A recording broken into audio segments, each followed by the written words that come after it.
Chers amis, bienvenue à vous tous, bienvenue à cet atelier Ténois qui est le dernier atelier Ténois de la saison, enfin pas tout à fait parce que on a décidé de dédoubler cette séance, il y avait une liste d'attente importante, donc vous pouvez revenir jeudi, je crois qu'il reste quelques places. Mais en tout cas, voilà, c'est le dernier thème qu'on va aborder cette année à l'atelier Ténois. Je vous avoue que j'aurais tellement aimé conclure cette année, cette saison d'études avec un sujet joyeux, dans une ambiance joyeuse et plaisanter et rire dans l'étude, comme on essaie généralement de le faire, parce que les habitués de l'atelier Ténois le savent. J'essaie toujours, ou dans la mesure du possible, d'appliquer aux ateliers un grand principe de l'étude juive, qui est aussi un grand principe de l'interprétation juive en général et on pourrait dire de la culture juive.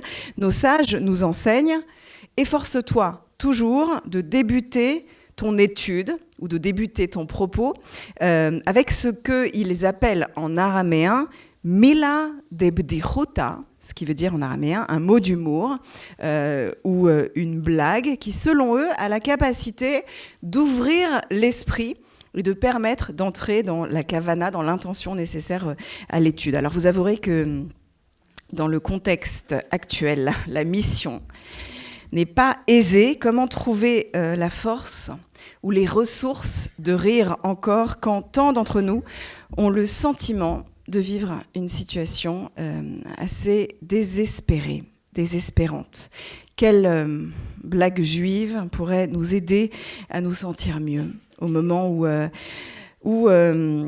tout cas c'est comme ça que je le ressens, les mots sont comme manquants et à travers le monde, il semble que le langage ne veuille plus rien dire, il soit comme devenu un peu fou, on place des mots, on renverse le sens des mots, on greffe des sens sur des mots, on parle d'antisionisme, pour ne pas dire souvent antisémitisme, de sionisme, pour ne pas parler de juifs. On peut tout à coup évoquer des génocides, appeler au vote des extrêmes en faisant comme s'ils étaient modérés et suggérer que les modérés, eux, sont des radicaux.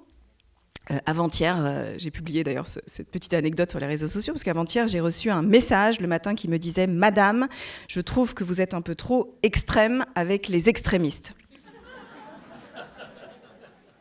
Alors, je n'ai pas exactement su quoi répondre. Mais en fait, c'est comme si le monde était soudain empatouillé dans des énoncés contradictoires et absurdes, et comme si les mots et le langage ne nous permettait plus nécessairement de décrire la situation, tant ces mots ont été détournés de leur sens ou parfois manipulés. Alors, je vous dis qu'il était difficile de trouver une blague, mais en vous disant ça, me vient en tête une célèbre histoire juive qui se moque, il y en a beaucoup des histoires qui font ça dans la tradition juive, une histoire qui se moque de la façon dont parfois les mots veulent dire quelque chose ou alors très précisément veulent dire le contraire de ce qu'on avait l'intention de dire. Vous connaissez sans doute cette blague juive traditionnelle, c'est l'histoire de deux juifs qui sont assis dans un train côte à côte. On va imaginer que la scène se passe en Pologne. Et l'un des deux demande à l'autre, « Dis donc, où est-ce que tu vas comme ça? C'est quoi ta destination ?» Et l'autre lui répond, « Bah moi, je vais à Lodz. » Et alors, le premier lui rétorque, « Tu parles, je sais très bien que tu dis que tu vas à Lodz pour me faire croire que, en fait, tu vas à Varsovie, alors que moi, je sais très bien qu'en réalité, tu vas à Lodz. Alors arrête de mentir. » Voilà où nous en sommes. Sauf que là, c'est pas vraiment une blague. Et pourtant, nous allons évidemment continuer à étudier. On va étudier ce soir, en nous efforçant de nous dire que rien ne nous empêchera de continuer de le faire à l'avenir, parce que c'est ce que les Juifs ont toujours fait, quand ça allait bien, et quand ça allait mal, et quand ça allait très mal. Avant d'entrer dans l'étude sur ce sujet fun que je vous propose ce soir, le deuil, un sujet que, je vous assure, j'ai proposé à l'équipe de Ténois avant de tomber moi-même dans un insondable puits de détresse du deuil politique français, je voudrais d'abord faire le point sur peut-être commencer par là, parce que c'est la dernière séance de l'année, faire le point avec vous sur l'année terrible que nous sommes en train de vivre. Peut-être qu'on pourrait commencer ce cours par un petit point de calendrier hébraïque, destiné spécialement à tous ceux parmi vous qui auraient encore un petit fond d'optimisme en eux. On est actuellement au cœur d'une année juive, 5784. Vous le savez peut-être, en hébreu, les dates, en réalité comme tous les chiffres, ont des correspondances en lettres. C'est-à-dire qu'on est capable d'écrire n'importe quel chiffre en lettres, et c'est le cas évidemment pour les dates. 5784, en hébreu, ça s'écrit de la manière suivante. Au choix, voilà, tashpad ou ha, tashpad. Pourquoi ? Parce que he, en hébreu, c'est 5, comme dans 5000. Tav et Shin, quand on les additionne, ça fait 700, 5700. P, c'est 80. Et Dalet, c'est 4. Vous additionnez 5784. C'est amusant parce que l'hébreu, parce qu'il fait correspondre les chiffres avec les lettres, écrit des dates comme s'il écrivait des mots. Et parfois, ces mots ont un sens. Parfois, ils ne veulent rien dire du tout, mais parfois, on peut interpréter ce que ces lettres, combinées l'une à l'autre, peuvent vouloir dire. Et en l'occurrence, tashpad ou hatashpad conjugue en hébreu 3 lettres, shin, pe, dalet, qui ont donné, par exemple pour les hébraïsants parmi vous, en hébreu moderne, le mot shipud ou shipudim, ça veut dire enfiler des brochettes. C'est ce qu'on fait à un barbecue, des shipudim, voilà, ça veut dire le fait d'embrocher, d'une certaine manière. Alors, rien à voir avec l'actualité, à moins de considérer que, effectivement, cette année, on enfile des brochettes d'ennui, d'emmerde, de catastrophe en quelques mois. Je vais, dans un instant, si vous m'y autorisez, entrer un peu plus en détail dans ce descriptif. À titre purement indicatif, sachez que l'année prochaine, nous serons en 5785, ce qui en hébreu s'écrit tashpa, qui vient de la racine ashpa, qui signifie les ordures. Alors, je ne sais pas si c'est bon signe. Mais vous m'avez compris, dans un monde où rien, absolument rien ne fait sens, il est très humain de tenter, d'essayer, parfois de façon excessive, de faire sens un peu de tout, c'est-à-dire, en clair, de surinterpréter ce qui nous arrive. Surinterpréter, c'est jamais une bonne idée, c'est jamais bien, mais c'est souvent très très tentant, c'est parfois rassurant, pour tenter de mettre du sens là où on n'en trouve pas, où on n'en trouve plus. Alors, laissez-moi maintenant dérouler à nouveau l'année que nous venons de vivre, fête juive par fête juive, pour tenter de l'interpréter, ou évidemment de la surinterpréter, un peu et comprendre peut-être un peu de ce rouleau compresseur qui s'est abattu sur nous. Je dois vous le confier, j'aurais jamais, mais ça vous en doutez, imaginé que nous puissions vivre les temps du calendrier juif, les différentes fêtes que nous avons vécues cette année d'une façon aussi inédite et surprenante dans l'interprétation ou dans la surinterprétation qu'on a pu leur donner. Pour moi, l'année 5784, elle a commencé par un moment liturgique très particulier. On l'a résumé au-dessus de ma tête, différents symboles des fêtes qu'on a traversées ensemble. Je voudrais commencer ce récit le soir de Yom Kippour. Certains parmi vous, je sais, étaient là à mes côtés. On est le 24 septembre 2023. Ce soir-là, je me tenais devant toute ma communauté pour le grand sermon de l'année, qui est celui de Kol Nidre, le soir de Kippour.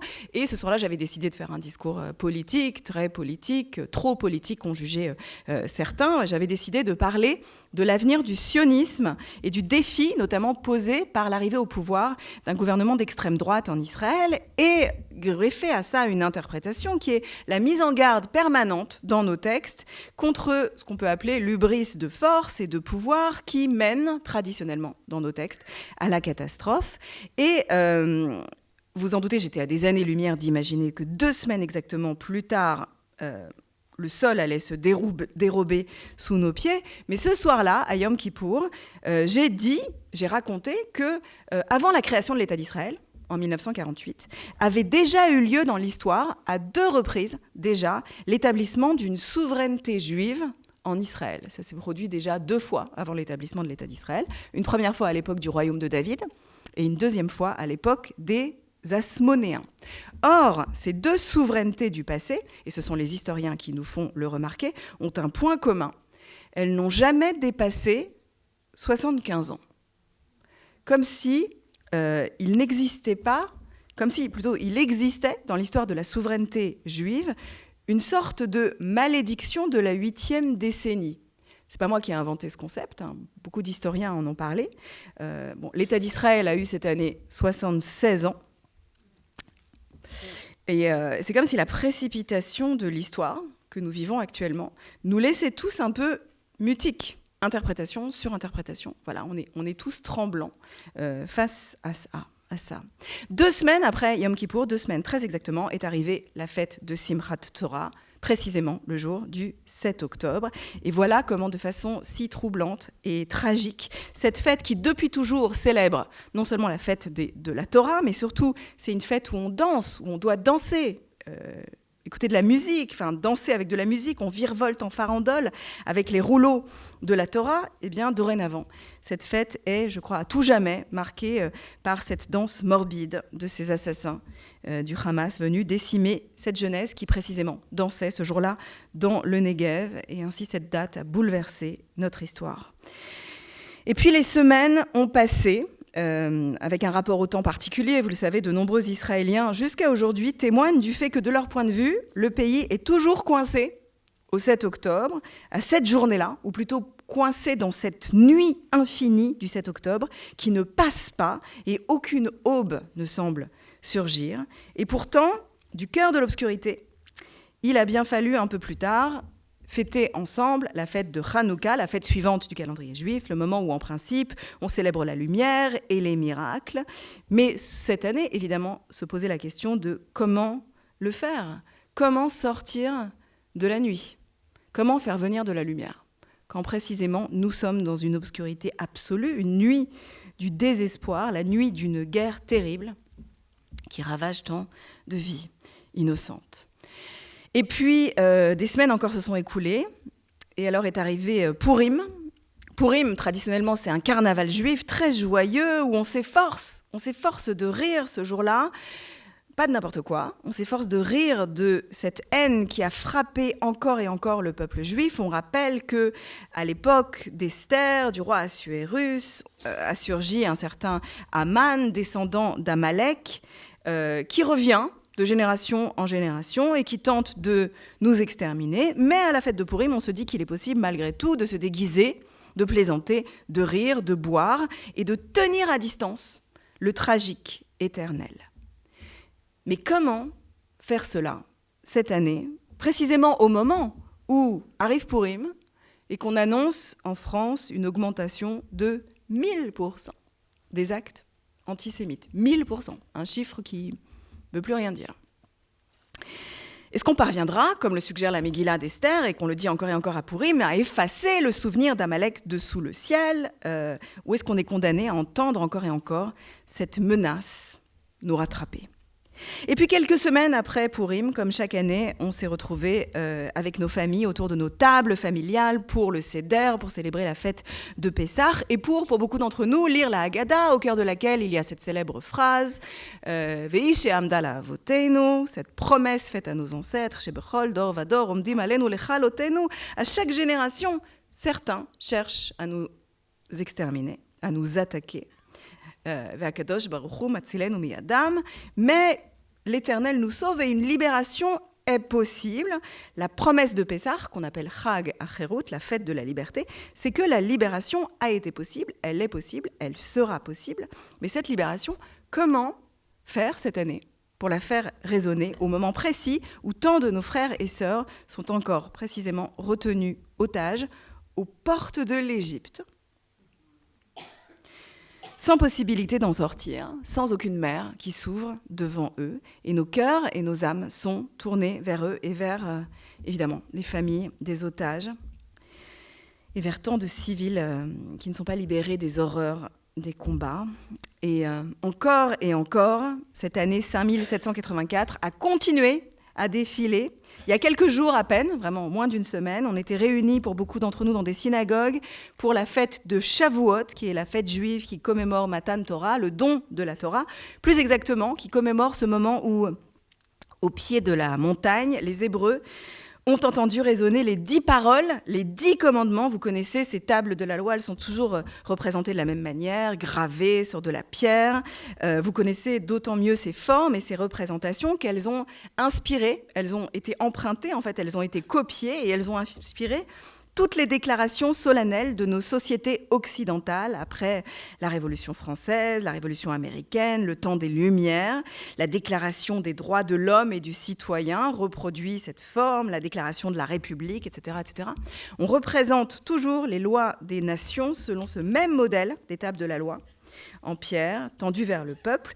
Mais comment célébrer cette année, ce Matan Torah, ce don de la Torah, et son influence, précisément au moment où les institutions de la République, les héritages des Lumières et des sociétés démocratiques semblent précisément vaciller. Alors vous le voyez, fête par fête, temps par temps du calendrier. C'est comme si chaque récit, chaque narratif, cette année avait pris un relief inédit, un sens inédit. Un sens que d'habitude on ne perçoit pas ou qui ne nous apparaît pas. Comme si cette année le temps juif et l'actualité se répondaient d'une façon tout à fait inédite dans le tragique que nous vivons.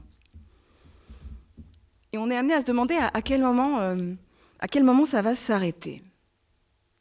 Alors je suis désolée, mais je vais devoir vous déprimer encore un peu plus en vous laissant deviner quelle est la prochaine fête du calendrier juif. Je vous le donne en mille. C'est Tisha B'Av, la destruction du temple de Jérusalem, et la date de toutes les pires catastrophes de l'histoire juive. C'est celle-là qui se profile à l'horizon. Oy vey! Alors j'aurais pu évidemment choisir, face à tout ça, de conclure l'année avec un thème qui nous aurait remonté le moral. On aurait pu faire un cours, et pourquoi pas, sur la cuisine juive ou le cinéma israélien, enfin plein d'autres sujets, mais j'ai choisi un thème plus grave, celui du deuil, qui malheureusement concerne tout le monde, absolument tout le monde, parce que, je vais rien vous apprendre, c'est pas un scoop.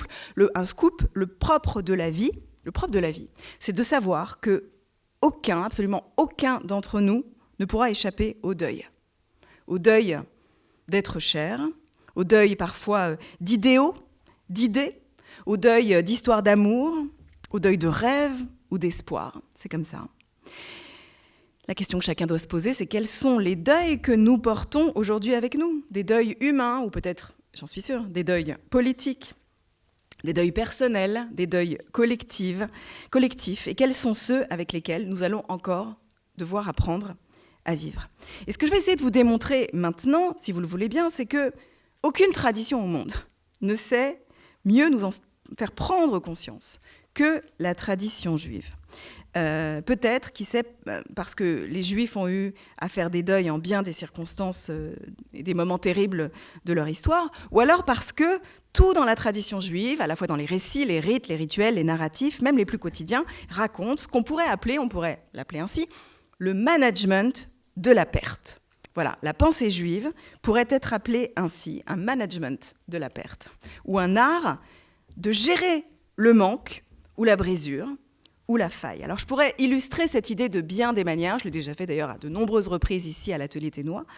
On peut donner plein d'exemples, mais prenez par exemple le moment le plus joyeux de la vie, le mariage, lorsque deux êtres se rencontrent, tombent amoureux.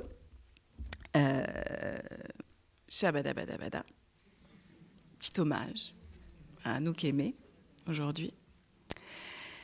Deux êtres, on tombe amoureux, ils décident de se marier, on réunit alors leur famille, et devant des témoins, ils signent d'abord dans la tradition juive un contrat de mariage extrêmement romantique qui stipule combien le marié devra payer à sa femme au moment de leur séparation. Si ça, c'est pas une anticipation du deuil, je ne sais pas ce que c'est. Et au moment où ils scellent leur union, tadam, vous le savez, la tradition juive ne trouve rien de mieux à faire que de péter un verre, qui est quand même le truc le plus contre-intuitif qui soit. Deux personnes unissent leur destin et choisissent, pour marquer cette union, de casser quelque chose. Avouez que c'est assez amusant. Le sens de ce rite, évidemment, est très connu. En toutes circonstances, il s'agit, et particulièrement au moment où on est au sommet de notre joie, de nous souvenir à ce moment-là du manque, de nous souvenir de deuil passé, de la destruction du temple de Jérusalem, c'est le symbole le plus connu de ce verre brisé, mais pas seulement, ça représente aussi tout ce qui dans notre vie n'est pas complet, mais entamé, cassé et perdu, tout ce qu'on trimballe d'une certaine manière comme peau cassée avec nous dans l'existence. Et on pourrait encore donner énormément d'exemples pris au choix dans la tradition juive, des présences de la faille dans nos vies, de ce management de la perte, dans des centaines et des centaines de rites du quotidien ou autres, de rituels de passage dans l'existence. Par exemple, lorsqu'on construit une maison, on doit se débrouiller en principe pour laisser, vous le savez, un petit bout de carrelage fendu ou un petit coin de mur cassé. Quand tu racontes la sortie d'Égypte au début du Seder, il faut casser une matzah. Si tu descends du mont Sinaï avec des tables de la loi en main, confiées par la divinité en personne, débrouille-toi pour les fracasser au sol. Ça fera du bien à tout le monde. Mais en fait, vous le voyez, nul ne vit la complétude dans la tradition juive. Et même le prépuce absent rappelle en permanence aux hommes juifs, qu'ils soient nazis avec prépuce, sans prépuce,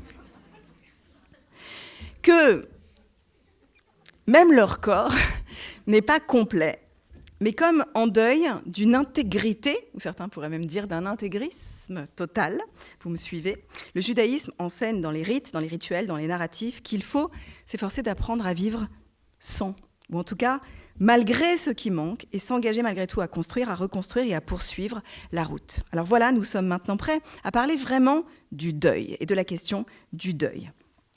Il y a peu de gens qui connaissent précisément tous les rites du deuil dans la tradition juive. Il y en a certains de ces rites qui sont particulièrement connus parce que on les a décrits dans des livres, dans des films, beaucoup dans des séries américaines. Par exemple, il y a énormément de séries ces dernières années où il y a des scènes de Shiva. Vous avez peut-être vu dans des films américains. Vous savez, la Shiva, c'est cette semaine de deuil, du deuil intense dans la tradition juive. Shiva, en hébreu, ça vient de la racine Sheva, qui veut dire 7, tout simplement parce que après l'inhumation, lorsque le deuil commence, on compte en principe 7 jours de deuil intense. 7, c'est un chiffre très symbolique. En 7 jours, le monde a été créé, c'est le temps d'une genèse. Et on reconnaît, lorsque quelqu'un nous quitte, que c'est comme un monde qui disparaît avec lui, comme un monde qui fut créé en 7 jours. On prend 7 jours pour observer ce deuil intense. Alors peut-être que pour décrire les rites du deuil juif, on peut même commencer un peu avant ça, avant même l'inhumation, au moment où on apprend le décès de quelqu'un. Vous le savez peut-être, dans la tradition juive, il faut s'efforcer d'aller le plus vite possible. C'est parfois assez troublant. Il faut aller très très vite entre le moment du décès et le moment de l'inhumation, parce qu'on considère qu'il y a un respect dû aux morts qui exige qu'on ne laisse pas trop longtemps le corps sans sépulture, d'où un temps très très court entre le décès et la cérémonie. C'est vrai un peu partout, mais c'est particulièrement vrai en Israël, pour ceux qui y ont déjà vécu. Par exemple, moi, quand je vivais en Israël, il m'est souvent arrivé d'apprendre la mort de quelqu'un après que la cérémonie ait eu lieu. C'est parfois assez choquant et troublant, même, je dois l'avouer. Ce temps qui sépare le décès de l'inhumation n'est pas encore le temps du deuil, mais il porte un nom en hébreu qui est le mot anénot, qui veut dire quelque chose comme le mutisme. Avant l'inhumation, le deuil n'a pas commencé, c'est comme si aucun mot encore ne pouvait être placé sur ce qui se passe. Le deuil véritable commence au cimetière au moment où on va enfin procéder à l'inhumation et on va réciter le premier Kaddish au bord de la tombe. Je vais y revenir dans un instant. Et puis, quand le deuil commence, vous le savez sans doute, on commence à compter le temps du deuil, 1 semaine, la Shiva, et puis 1 mois, et puis 1 an, précisément parce que, nous disent nos sages, le propre du deuil, c'est de ne plus permettre à l'endeuillé de percevoir le passage du temps. Quand on est dans le deuil, et je suis sûre que vous en avez fait l'expérience, il y a des journées qui semblent durer 1 an, et puis il y a des semaines qui durent 10 minutes. Et en fait, la perception du temps est très bouleversée, et c'est comme si la communauté réunie autour de l'endeuillé était là pour tenter de le garder dans notre temps, dans le temps des vivants. Et il y a plusieurs rites extrêmement visuels, symboliques, j'aurais pu en choisir plein, mais qui sont mis en œuvre lors d'un deuil. J'en ai choisi là 3 qui sont au-dessus de ma tête. D'abord, il y a un rite, je ne sais pas s'il est très connu, celui-là, le rite de la kriya, qui veut dire la déchirure, qui consiste au moment du deuil à déchirer un morceau de vêtement, un bout de vêtement, C'est généralement une encoche qu'on fait au niveau d'une chemise ou d'un col, peu importe. On crée une encoche et l'endeuillé déchire un peu plus cette encoche en tirant aux extrémités. Alors évidemment, il y a beaucoup d'interprétations possibles, vous en doutez, rabbiniques à cette pratique. Certains disent que c'est un signal social très fort, c'est-à-dire que c'est un signe visuel qui est là pour le monde autour de l'endeuillé, qui est là pour que l'entourage sache qui est endeuillé parmi les personnes qu'il croise dans la rue. Vous croisez quelqu'un qui a un vêtement déchiré au col, vous n'avez pas besoin de lui poser de questions. Vous savez, sans rien demander, que cette personne est endeuillée. Ça se voit, il le porte sur lui. Il y a une autre interprétation traditionnelle qui marque, d'une certaine manière, sans les mots, ce qui est fondamentalement en jeu dans le deuil, à savoir une rupture dans la fabrique du vivant. C'est comme ça qu'on pourrait l'appeler. L'endeuillé le sait, le départ de l'être aimé, d'un proche, va créer une déchirure, une rupture, une coupure dans la continuité d'un tissu de vie. Et en fait, cette rupture ne sera jamais réparable. Elle ne sera pas colmatable. Peut-être qu'un jour, vous pourrez mettre quelques points de couture, vous pourrez suturer cette rupture, mais vous le savez très bien, comme pour un tissu, la fabrique ne sera jamais à nouveau complète. Elle portera toujours la marque, la trace de ce que fut cet arrachement.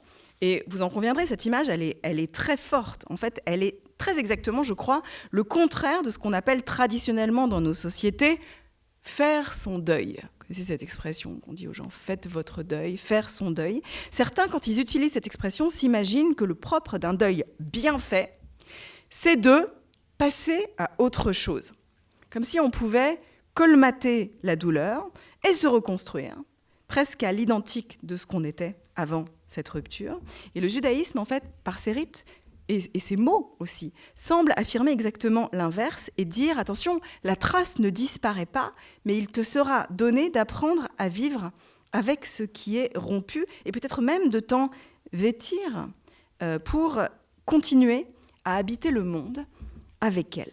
Vous retrouvez là, évidemment, la même idée que celle du verre brisé et du mariage que j'évoquais tout à l'heure. Il ne s'agit jamais de faire comme si la coupure n'était pas arrivée, comme si le monde pouvait être à nouveau complet, plein, intègre, mais de construire un avenir qui prend en compte le deuil et qui non seulement se construit malgré lui, mais qui parfois se construit sur lui. Comme si on pouvait, c'est compliqué, mais se construire sur la faille.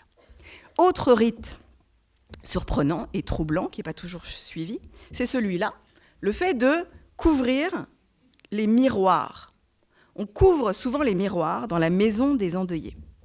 Et cette tradition, elle a plusieurs explications, encore une fois, interprétations différentes ou raisons d'être, des sens qu'on greffe sur cette pratique et qui varient selon les sources.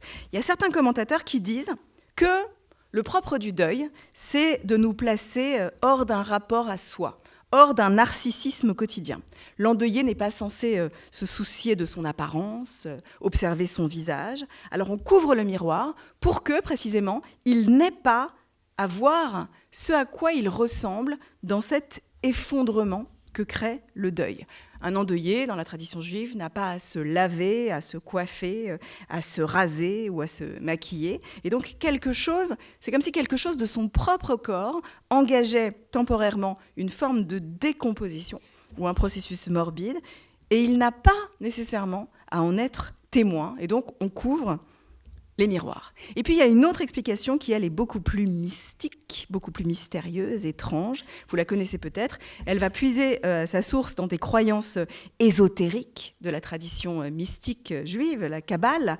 On raconte que lorsque l'ange de la mort vient frapper un de nos proches, eh bien, la tradition kabbalistique raconte que cet ange continue à errer autour de nous, peut-être même qu'il nous suit au retour du cimetière jusqu'à la maison des endeuillés.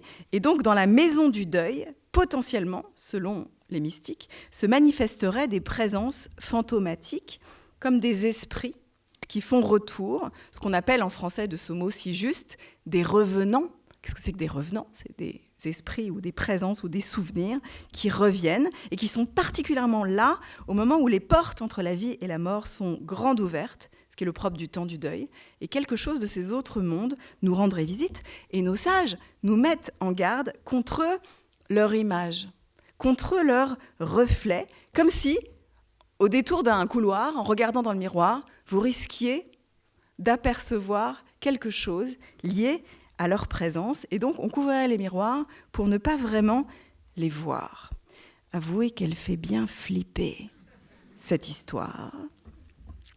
Mais en réalité, on n'a pas besoin d'y croire littéralement à ces fantômes pour comprendre exactement ce dont ce récit et cette légende est porteuse. Le propre de la mort, quand elle surgit dans une famille, et le propre du deuil en général, c'est qu'il a la capacité de convoquer, évidemment, tous les fantômes de l'histoire, tous les fantômes de nos filiations, tous ces nœuds du passé, ces non-dits, ces irrésolus, souvent ces traumatismes, ces transmissions de traumatismes, un passé qui ne parvient pas à passer et qui fait retour très fortement à ces moments-là, comme convoqués par la douleur du deuil et de l'arrachement. Et je suis sûre que d'une manière ou d'une autre, vous en avez tous déjà fait l'expérience. Et de ce point de vue-là, la maison des endeuillés, même quand elle n'est pas remplie, elle est toujours pleine, parce qu'elle est pleine des vivants, des amis, des proches qui viennent rendre visite, mais elle est incroyablement pleine aussi du passé, de leur passé, du passé de leur famille. Et ça fait énormément de monde, parfois, dans un petit espace qui est celui de la Shiva. Et puis, troisième rite, évidemment, dont je voudrais vous dire un mot, c'est bien sûr la question de la liturgie. Quand on pense à la liturgie juive du deuil, évidemment, tout le monde pense immédiatement au Kaddish, qui doit, qu'on appelle parfois à tort, la prière des morts. Il n'est pas question de mort dans le Kaddish. C'est une doxologie, on chante la gloire de l'Éternel, mais on est censé réciter ce Kaddish chaque jour pendant l'année de deuil. Et la particularité de ce Kaddish, c'est que pour être récité, il y a une exigence. On doit réunir un minyan, c'est-à-dire un quorum d'au minimum 10 personnes qui vont permettre à ce Kaddish d'être énoncé, soit par la collectivité, soit de répondre, les 9 personnes, au Kaddish énoncé par l'endeuillé. Et vous percevez immédiatement, donc, une des raisons d'être de cette récitation, qui dit quorum de prière et minyan autour de l'endeuillé pour qu'il puisse réciter le Kaddish, qu'il a l'obligation de réciter, dit donc que la communauté doit s'organiser autour de l'endeuillé pour que jour après jour, il ne soit pas seul. Ou alors, à la sortie de la Shiva, l'endeuillé lui-même doit faire cette démarche de trouver un minyan, de se rapprocher d'une communauté pour ne pas vivre seul un temps de deuil qui, par définition, pourrait le plonger dans l'isolement. Mais le Kaddish, ce n'est pas la seule liturgie qu'on récite. Lors d'un deuil, la tradition juive demande à ce que l'endeuillé dise, ou alors que l'on lise à l'endeuillé, encore et encore, un texte qu'on appelle les psaumes. Vous savez, les psaumes, c'est une poésie ancestrale. On l'attribue au roi David, qui est un roi qui aurait connu bien des deuils dans son histoire, et qui un jour aurait composé, ou tout au long de sa vie, cette poésie magnifique qui accompagne depuis lors les moments parfois douloureux ou inquiétant de l'existence. Pourquoi est-ce qu'on lit des psaumes ? Bonne question, pourquoi est-ce qu'on lit des psaumes plutôt qu'autre chose ? Première possibilité, parce que c'est très beau, c'est une magnifique poésie. Peut-être on se dit qu'on lit des psaumes parce que c'est réconfortant de lire de la beauté. Ou alors, peut-être pour une toute autre raison que je voudrais maintenant vous suggérer et qui a à voir avec quelque chose que, là encore, je suis sûre que vous avez tous expérimenté. Malheureusement, si vous avez été endeuillé ou si vous êtes entré dans la maison de personnes endeuillées, je veux parler évidemment de l'étrange rapport aux mots et à la parole qui s'installe chez beaucoup de gens face au deuil. Je ne sais pas qui n'a pas vécu cela. Vous savez, vous entrez dans une maison d'une famille endeuillée et vous vous rendez compte assez vite, et c'est très très classique, que les gens ont la fâcheuse tendance de leur dire n'importe quoi. Et de préférence, pardon pour ce terme, de grosses conneries. Il y a d'abord des gens, ça arrive très souvent, il y a des gens qui ne trouvent pas de mots face aux endeuillés et qui se mettent assez rapidement à pleurer sur l'épaule des endeuillés qui finissent par être obligés, eux, d'aller chercher la boîte des mouchoirs pour réconforter celui à qui il n'est rien arrivé. Ce renversement des rôles est un très grand classique du deuil. Ou alors, vous en avez peut-être été témoin, s'énoncent parfois dans la maison des endeuillés des phrases plus grotesques les unes que les autres, qui sont censées apporter du réconfort, mais qui, à mon sens, n'ont, je pense, jamais vraiment rempli cette fonction pour qui que ce soit. Alors, il existe, peut-être un jour il faudra en faire un livre, un catalogue des phrases grotesques qui sont parfois énoncés dans la maison des endeuillés au choix les meilleurs partent les premiers. Les voies du Seigneur sont impénétrables. Ah, vous les connaissez. Alors, c'est sans doute mieux ainsi. Il ne souffre plus maintenant. Alors, une très forte aussi. Ne vous inquiétez pas, vous êtes fort. Et alors, hier, j'ai donné ce cours à Bruxelles, l'atelier Ténois à Bruxelles, et il y a une dame à la fin qui m'a explosé. Elle est venue me dire que, pardon, c'est horrible, qu'elle a perdu il y a des années de cela sa fille, et que quelqu'un est venu la voir et lui a dit « Je vois exactement ce que vous vivez parce qu'il y a 6 mois, mon chat est mort. » Imbattable. Et donc, la liste pourrait être encore très longue, mais je voudrais simplement vous suggérer que l'invitation à lire des psaumes n'est pas sans lien avec ce handicap de parole que beaucoup de gens expérimentent, ressentent ou vivent dans la maison des endeuillés. C'est comme si, d'une certaine manière, les sages venaient à leur secours et leur disaient « Dis donc, au lieu de dire des conneries, tu veux pas lire des psaumes ?»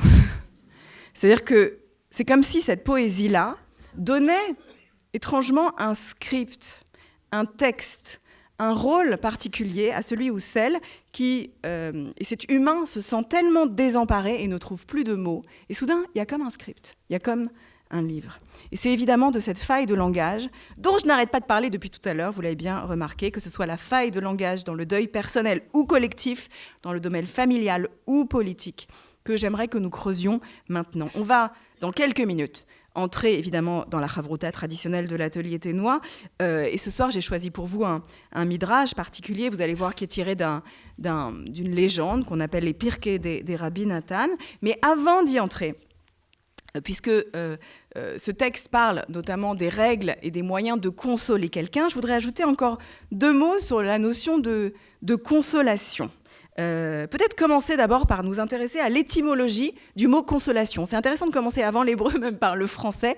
Consolation, ça vient d'une racine latine qui va s'afficher maintenant au-dessus de ma tête. Consolation, moi je l'ai découvert, là, je ne savais pas. Ça vient de cum solus, qui veut dire, c'est un parfait oxymore, c'est assez magnifique, puisque cum en latin, ça veut dire avec, et solus, seul. Alors, on peut le traduire comme on veut. Est-ce que la consolation, c'est d'être avec celui qui est seul, d'être avec la solitude? Alors, une suggestion dans la chavruta qu'on aura dans quelques minutes, peut-être ce serait intéressant d'essayer de comprendre ce paradoxe, cet oxymore de la consolation. Quant à l'hébreu, alors c'est intéressant, en hébreu, il y a un mot qui définit une racine, qui définit la consolation, c'est toujours la même. C'est des mots qui sont tous construits sur 3 lettres, nun, chet, mem. Ça a donné nechama, lenachem, nichum. Tous ces mots ont quelque chose à voir avec la consolation. Il y a même des prénoms, Nahum, Nachman, Nechama, c'est des noms assez connus en hébreu, qui ont tous quelque chose à voir avec la capacité à apaiser ou à consoler. Et quelle est l'origine du mot Nechama ? Eh bien, les rabbins, vous le savez, considèrent que pour comprendre l'essence d'un mot, il faut toujours revenir à ce qu'on appelle la première occurrence, c'est-à-dire la toute première fois où ce mot apparaît dans la Bible, indique comme l'essence profonde et le sens profond de ce mot.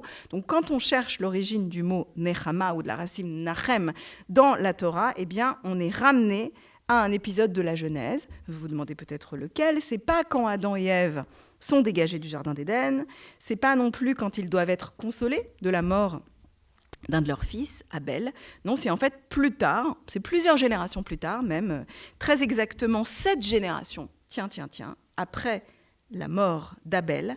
Et surgit là un homme qui s'appelle Lamer, qui est assez connu dans la Genèse, qui est donc un descendant de Cheth, le 3e fils d'Adam et Ève. Lamer, il a plusieurs femmes et tout à coup, il voit naître un fils qui est très connu, que vous connaissez tous, on est au chapitre 5. Donc, chapitre 4, c'est la mort d'Abel, l'assassinat d'Abel par Caïn. Chapitre 5, c'est les générations qui suivent. Et au verset 29, tout à coup, naît un homme et son père, Lamer, Vaikra et Shmo Noach, va l'appeler Noé, en disant « Ze yenachmenu mimaasenu » celui-là va nous consoler ou nous soulager de notre tâche et du labeur de nos mains causé par cette terre qu'a maudite l'Éternel. Et voilà que surgit dans la Torah un homme qui s'appelle, dont le nom porte la consolation. Ce projet est énoncé depuis sa naissance. C'est comme si Noé, à la naissance, avait sur ses épaules cette mission, c'est assez lourd comme mission pour un bébé, d'apporter la consolation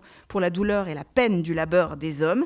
Et l'homme qui le nomme ainsi, son père, ne le sait pas encore, mais bientôt, toute la génération de ce consolateur va mourir dans un gigantesque déluge. Et Noé va être l'homme qui...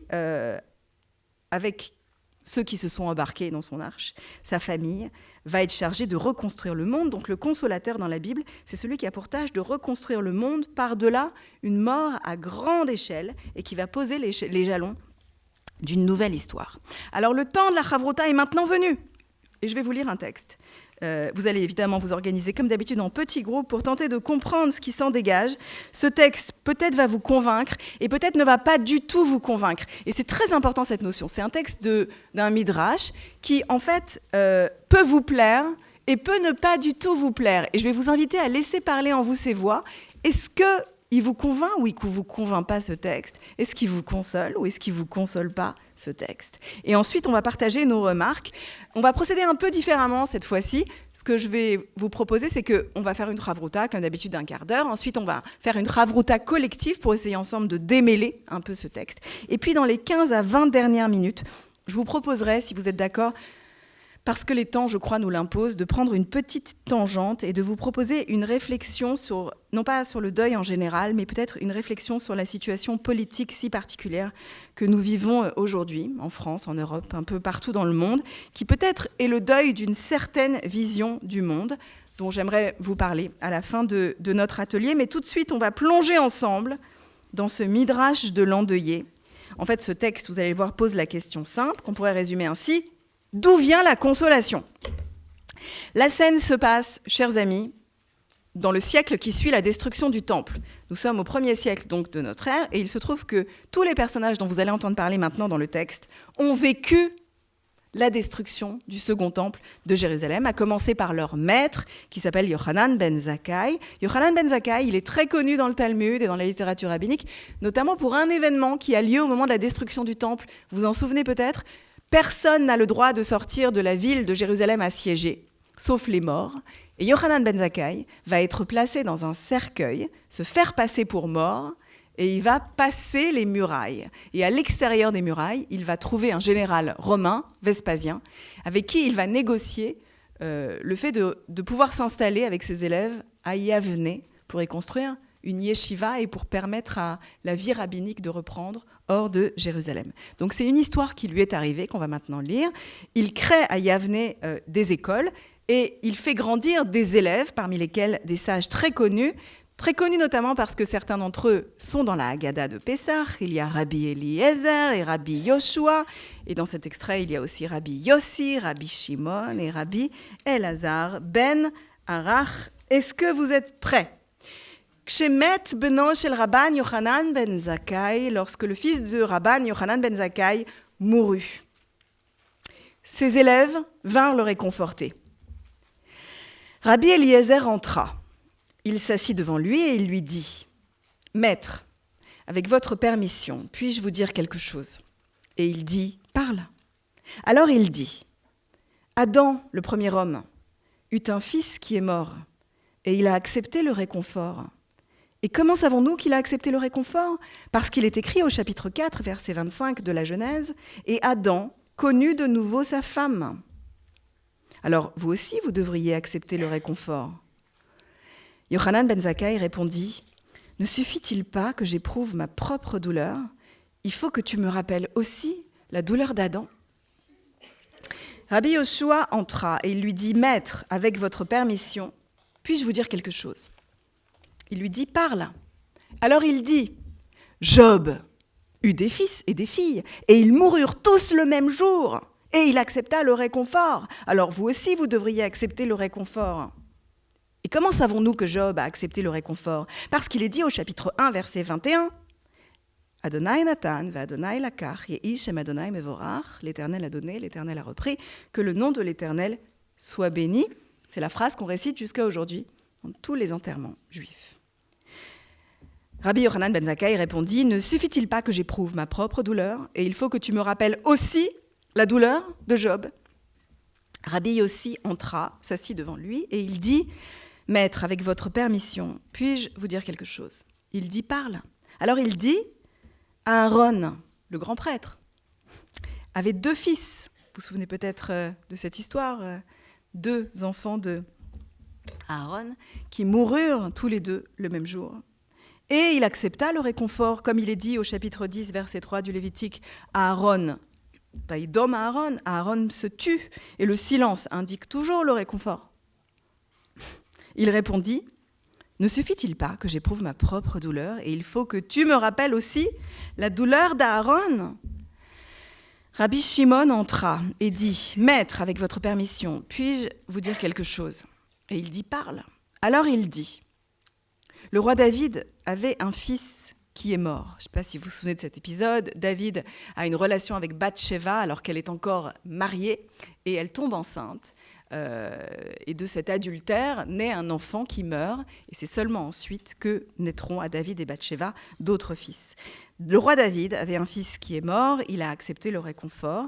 Alors vous aussi, vous devriez accepter le réconfort. Comment savons-nous que David a accepté le réconfort ? Car il est dit dans le livre 2 de Samuel, chapitre 12, verset 24, « David consola sa femme, Bathsheba, et il vint vers elle et coucha avec elle, et elle enfanta un autre fils, et elle l'appela Shlomo, Salomon. Alors vous aussi, vous devriez accepter le réconfort. » Il répondit, « Ne suffit-il pas que j'éprouve ma propre douleur ? Il faut que tu me rappelles aussi la douleur du roi David. » Rabbi Elazar ben Azaria entra. Quand Rabbi Yochanan le vit, il dit à son serviteur, « Prends ce vase et suis-moi au bain, car c'est un grand homme et je ne pourrai pas lui résister. » Alors, Rabbi Elazar entra, s'assit devant lui et il lui dit, « Laissez-moi vous dire une parabole. À quoi peut-on comparer cela ? À une personne à qui le roi a donné une caution, un objet précieux, et chaque jour, il pleure et crie et dit « Oi, quand serai-je libéré de cette caution ?» Il en est de même pour vous, Rabbi. Vous aviez un fils qui lisait la Torah, les prophètes et les écrits, la Mishnah, la Halacha et la Haggadah. Puis il a été retiré du monde sans faute. Et il dit « Rabbi Elazar, mon fils, tu m'as réconforté, comme les gens sont censés le faire. » Fin de ce récit. Vous voyez, je vous repose cette question. Est-ce que des éléments de ces paroles des sages vous consolent, ne vous consolent pas ? Est-ce que vous comprenez ce qui dans ce texte console ou ne console pas Rabbi Yochanan ben Zakkai ? Quel est dans ce texte le rapport à la parole et au deuil de la parole ? Et peut-être élargissez votre chavrota et demandez-vous qu'est-ce qu'il vous faudrait à vous aujourd'hui pour être réconforté. 15 minutes de chavrota, chers amis. Je circule si vous avez évidemment des questions.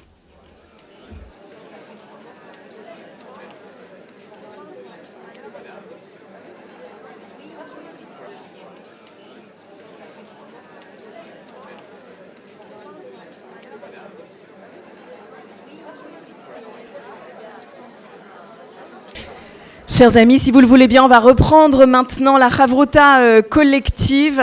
J'ai entendu des choses passionnantes en circulant dans la salle. Alors, on va faire comme d'habitude, si vous le voulez bien, pour commencer. On va faire circuler les micros. La consigne est la même que d'habitude. Il y a peut-être des gens qui sont là pour la première fois, donc on vous le redit. On va vous demander d'avoir des interventions assez brèves pour qu'un maximum de gens puissent prendre la parole.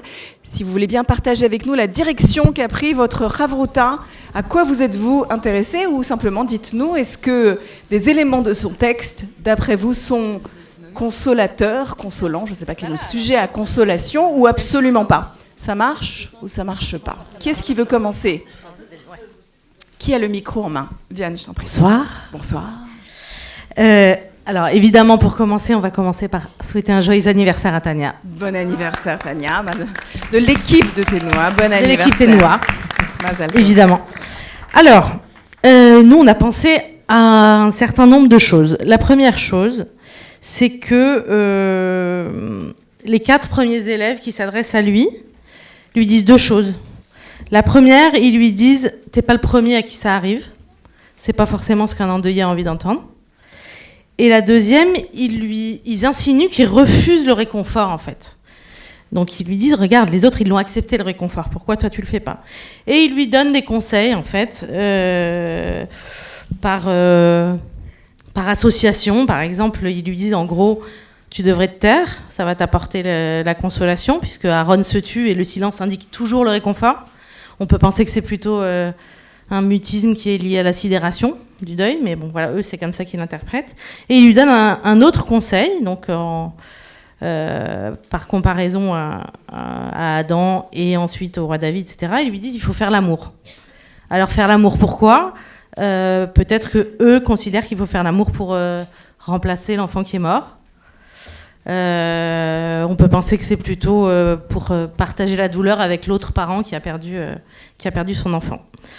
Et là arrive Rabbi Elazar. Donc on a l'impression que Rabbi Elazar c'est pas vraiment un élève, il le considère plutôt comme son égal. Et on sent bien que il dit je vais pas pouvoir lui résister. On sent bien qu'en fait il veut pas être consolé. Il n'a pas envie qu'on vienne le consoler. Lui, il a envie de rester avec sa douleur et c'est ce qui l'aide à tenir pour le moment. Et effectivement, qu'est-ce que fait Rabbi Elazar, contrairement aux autres ? Il ne lui demande pas la permission de parler. Il s'assoit devant lui, il le regarde donc, puisqu'il est devant lui, et il parle. Et il parle de quoi ? Il lui parle de son fils. Il lui parle de son fils, il lui parle des qualités de son fils, de ses qualités uniques, de sa pureté. On va passer plus le micro. Mm-hmm. Et voilà. Et donc... Est-ce que quelqu'un veut réagir ? Du souvenir. Et donc, ce qu'il faut comprendre, c'est qu'il n'y a pas de consolation pour la mort d'un enfant, notamment. On apprend à vivre avec le sang, à créer de la vie sur la mort. Et donc l'autre ne doit pas chercher à apporter un réconfort. Enfin, il peut chercher à apporter un réconfort, mais pas à consoler. Merci. Alors, voilà une interprétation donnée. Qui veut poursuivre à partir de là ? Effectivement, je retiens dans ce qui a été dit, il y a cet argument terrible. Tu n'es pas le premier à qui ça arrive. C'est intéressant d'ailleurs. Peut-être qu'il y a des endeuillés qui ont été, par le passé, je ne sais pas, confortés par cette phrase. Je ne sais pas. En tout cas, pour beaucoup d'entre nous, elle arrive comme une violence extrêmement forte. Et voilà, on va poursuivre. Est-ce que vous voulez réagir peut-être en rebond à ce qui a été dit ou partir dans une autre direction ? Alors nous, on a passé beaucoup de temps dans la deuxième question, donc un peu rebondir sur les éléments qui ont été identifiés par le premier groupe. Donc il y a aussi cette question de comparaison par rapport au deuil de quelqu'un d'autre. Et donc je pense donc ce qu'on aimerait entendre aujourd'hui, c'est moins de comparaison à la Shoah de part et d'autre du débat. Aussi, on a vu aussi un point commun avec le Front populaire de Léon Blum qui est ramené aujourd'hui et c'est plutôt... Donc de nouveau une comparaison. Ah oui, vous êtes très... Oui. Waouh. Et aussi une autre comparaison à la douleur palestinienne et donc un peu toujours... Ah oui, vous êtes très... Oui, vous êtes parti, d'accord. Donc on est... mais c'était vraiment dans pas de comparaison. Et donc l'idée que dans une consolation qu'on aimerait entendre, c'est que les gens arrêtent de comparer de quelque chose qui s'est passé ou avec autre chose. C'est intéressant. Ce que je retiens aussi dans ce que vous dites, c'est qu'on ne peut pas étudier la question du deuil sans être ramené, chacun d'entre nous, à la nôtre, à ce qu'on est, ce qu'on pleure aujourd'hui. Oui. Qui a le micro ? Je vous en prie. Bonsoir. Oui ? Bonsoir. Alors, en fait, on s'est intéressé à la dernière phrase, quand Rabbi Elazar dit... quand Rabbi Yochanan dit à Rabbi Elazar, mon fils. Et si je le rapporte au début du texte avec cette série d'anecdotes qu'on donne à Rabbi Yochanan pour l'apaiser, qui parle d'autres personnes que lui, alors que Rabbi Elazar lui parle à lui, de lui, et le ramène à ce qu'il avait de précieux. Ça touche Rabbi Elazar, et Rabbi Elazar a peut-être une consolation dans le fait que certes il a perdu quelque chose de très précieux, c'est-à-dire son fils, mais il a toujours quelqu'un de précieux auprès de lui capable de le consoler, ce grand homme, et il l'appelle mon fils. Oui. Alors effectivement c'est intéressant parce que Diane le disait, on a l'impression qu'il est dans un rapport avec Elazar qui est de père, face à face, mais en même temps le texte se termine par le fait qu'il est comme un père, non pas P-A-I-R, mais P-E-R-E, qui tout à coup, effectivement, en étant le maître de quelqu'un, il en est aussi le père. Alors, pour continuer dans la même voie, tous les rabbins s'appellent Eliezer, Yossi, Shimon, et puis par contre, Rabbi Elazar est Ben Azaria, donc le fils d'Azaria. Oui. Alors, c'est peut-être aussi pour ça, enfin, en tout cas, on le voit comme quelqu'un de différent qui s'inscrit dans une filiation. Alors, je ne sais pas pourquoi, mais en tout cas, ça a certainement du sens. Et puis, il y a une autre chose qui m'étonne, enfin, qui nous a étonnés, hein. Le vase, les brisures des vases, et puis l'objet précieux. Le roi donne un objet précieux, le rabbi Elazar ben Azaria entre et Yohanan demande à aller au bain, donc ils vont être tout nus. Ils vont donc se déposséder de tous ornements ou de toutes choses un peu superflues, on pourrait dire. Et le vase, l'objet précieux et la caution. Ça, c'est quelque chose qu'on ne comprend pas bien ensemble, mais que tu vas sûrement pouvoir nous expliquer, parce que ça a sûrement un lien. Très bien. Alors, effectivement, cette idée de Ben Azaria, intéressante, c'est le seul qui s'inscrit dans une filiation, le dernier, et pas dans n'importe quelle filiation. Pour ceux qui sont hébraïsants parmi vous, Azar et A, ça veut dire en hébreu « l'aide de Dieu ». Et en fait, dans la consolation, se pose la question évidemment, d'où vient l'aide. Est-ce qu'elle vient de son prochain qui vous approche ? Est-ce qu'elle vient du transcendant ? Oui. Alors, nous, on s'est interrogé sur cette parabole bizarre qui rapproche l'objet précieux qu'un roi a donné et le fait que cet objet précieux, il faut s'en libérer. Donc, quel est l'objet précieux dont parle Rabbi Elazar ? On a supposé que c'était le fils, ce fils extraordinaire, parfait, qui lit la Torah, les prophètes, les écrits, la Mishnah, la Halacha, la Haggadah. C'est ça l'objet précieux, et il faut s'en libérer. C'est quand même très étrange que finalement ce fils parfait soit un poids pour ce père, mais je crois que et qu'il est libéré une fois que l'enfant est mort. Je ne crois pas que ce soit dans ce sens-là. J'entends ce que tu dis parce que ce serait absolument inaudible. Je crois que l'idée de libérer, c'est plutôt l'idée qui a été confiée, l'équivalent d'un trésor dans un état de perfection. Et la métaphore qui est donnée, l'allégorie, c'est que celui à qui ce trésor a été confié a très très peur de cette responsabilité, la peur de l'abîmer. Et donc, c'est pas tant qu'il veut s'en débarrasser ou s'en libérer, mais je crois que son angoisse est liée à l'idée de ne pas être digne d'un trésor qui lui est confié et qui lui sera un jour repris. Comment faire pour que le trésor soit aussi brillant, voire encore plus, dans sa sortie du monde par rapport à son entrée dans le monde ? Je pense que c'est un peu plus ça l'allégorie, parce qu'effectivement, traduit comme tel, c'est plus choquant qu'autre chose. Qui poursuit ? Oui. Oui. Pardon. Oui. Je vais être obligée de répéter alors.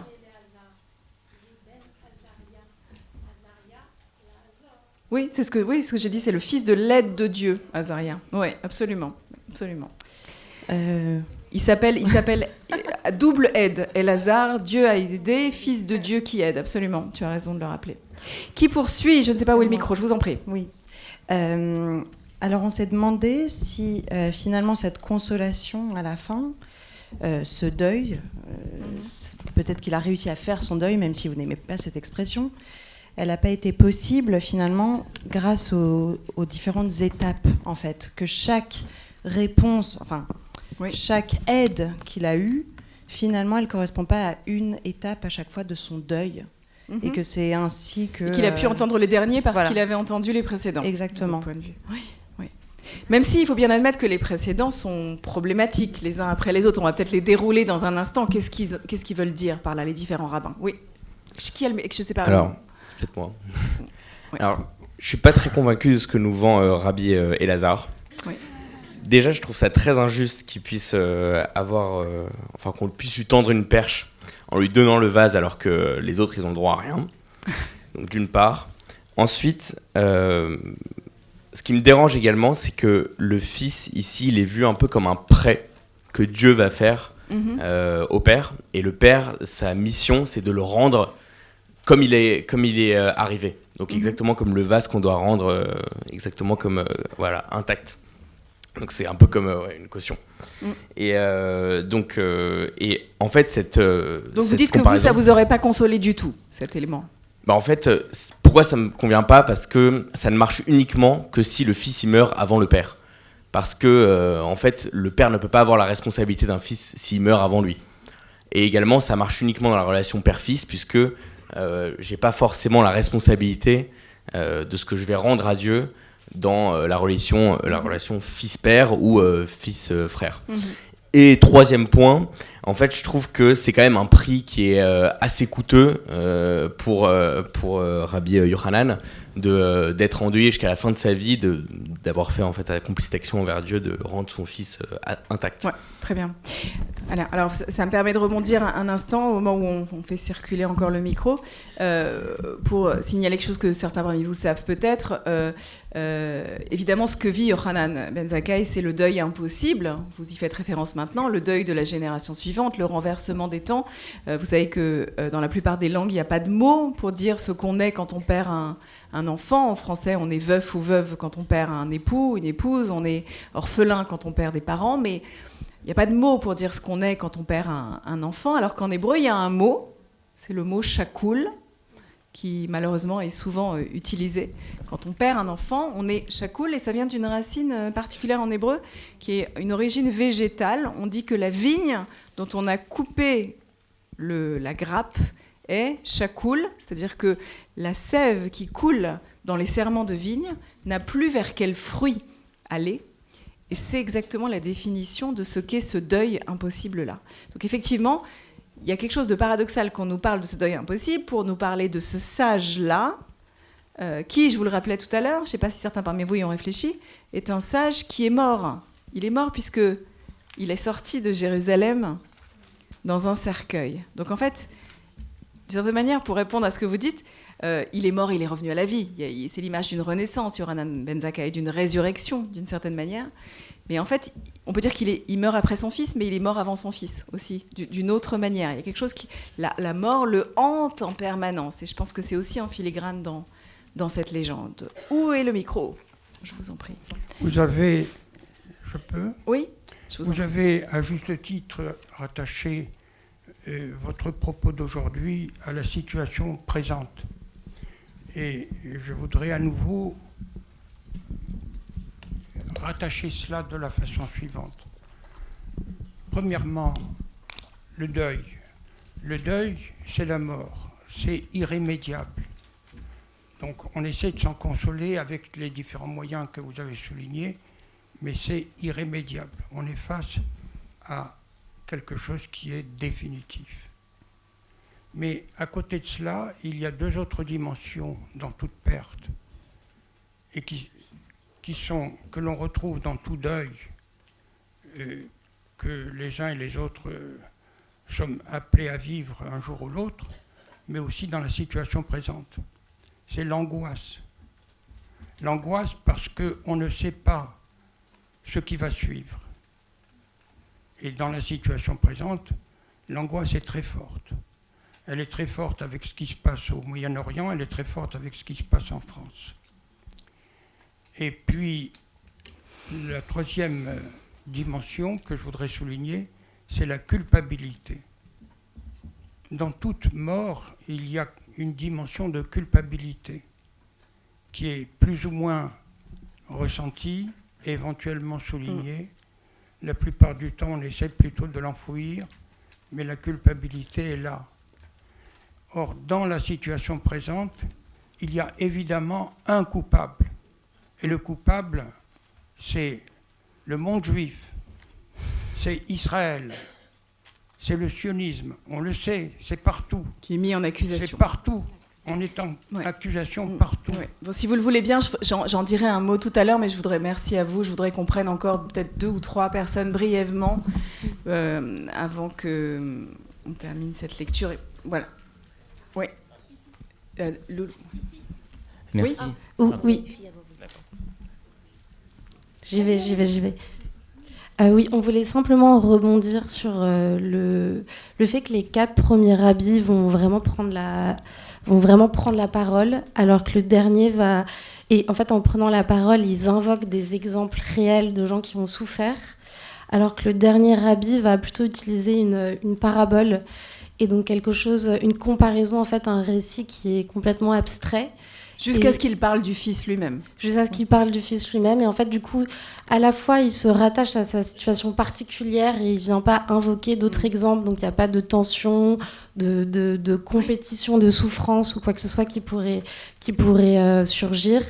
Mais donc, il lui parle vraiment de son cas particulier. Et en plus, avec cette parabole, il en fait quelque chose d'assez abstrait, donc moins douloureux, sans doute. Très bien, merci.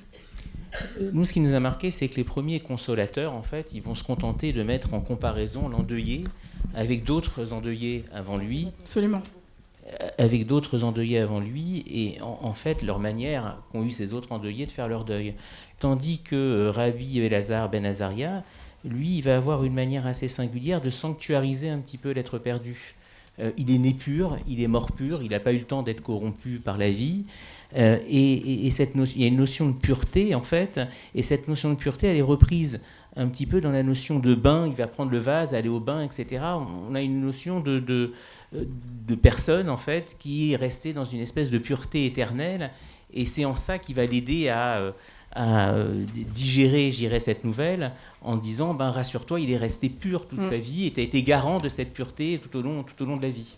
Très bien, parfait. Je suis désolée, je crois qu'on va arrêter là, parce qu'il y a encore beaucoup de mains levées, mais on ne va pas pouvoir malheureusement permettre à tout le monde de participer. C'est assez frustrant, mais rien ne va nous empêcher à la fin de ce que je vous propose maintenant, comme déroulé de poursuivre la conversation. Pourquoi pas. Je voudrais revenir un tout petit peu, avant de prendre une tangente, comme je vous le disais tout à l'heure, pour évoquer, comme vous l'avez fait, la situation politique, et ça s'impose aujourd'hui, revenir sur quelques-unes des idées que vous avez développées. Effectivement, vous l'avez bien compris, à travers ces différents rabbins qui interviennent dans la maison d'un endeuillé, se pose à nouveau la question de quelle parole est consolatrice, quelle parole faut-il attendre face à l'endeuillé. Il y a une tradition juive dans le deuil, que vous connaissez peut-être, qui veut qu'en principe, quand on entre dans la maison d'un endeuillé, on ne lui adresse même pas la parole. On n'est pas censé, en fait, lui parler tant que lui ne nous a pas parlé. On n'est pas censé engager la conversation tant que la personne ne se tourne pas vers vous. Et en réalité, ça arrive très souvent, l'endeuillé, dans sa prise de parole à votre égard, vous donne les clés de ce dont il a peut-être besoin pour engager un processus. Là, on a l'impression que Rabbi Elazar, Rabbi Yochanan, n'a pas nécessairement envie d'être consolé. En fait, ça revient dans le texte, l'idée que peut-être pour lui, de son point de vue, le temps de la consolation n'est pas encore venu. En tout cas, c'est comme ça que moi j'interprète ce truc mystérieux qu'il voit arriver face à lui Rabbi Elazar et il dit « ça c'est un grand homme ». Sous-entendu, lui, il va être capable de me dire quelque chose, une parole de consolation.